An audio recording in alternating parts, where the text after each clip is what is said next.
Friends 50 మంది కనుమూత అంతుచిక్కని మహమ్మారి. ఈ విషయాలను తెలియాలంటే కనుక వీడియో మీరు కంప్లీట్గా చూడండి.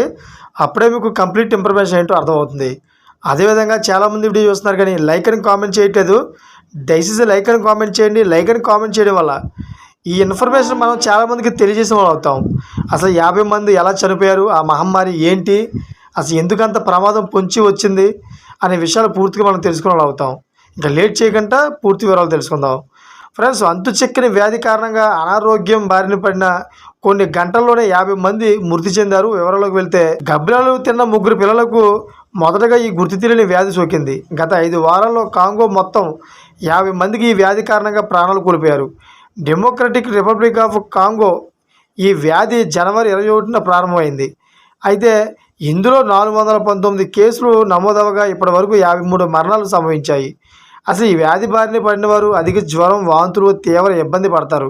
అదేవిధంగా ఈ వ్యాధిని పడ్డ కొద్ది గంటల్లోనే ఇంటర్నల్ బ్లీడింగ్ జరిగి 48 గంటల్లో ప్రాణాలు కోల్పోతున్నారు. ఈ పరిణామం ఆ దేశ ప్రజలను నిజంగా ఆందోళనకు గురి చేస్తోంది. అయితే ఈ హెమరేజిక్ ఫీవర్ లక్షణాలు సాధారణంగా ఈబోలా, డెంగీ, అదేవిధంగా మార్బర్గ్ ఎల్లో ఫీవర్ లాంటి మరణమైన వైరస్లతో సంబంధం కలిగి ఉంటాయని వ్యాధి బారిన పడిన 12 మందికి పైగా నమూనాలపై చేసిన పరీక్షలు చేశారని, వాటిని రిపోర్ట్లు రావాలని అదేవిధంగా స్థానిక అధికారులు సూచించారు.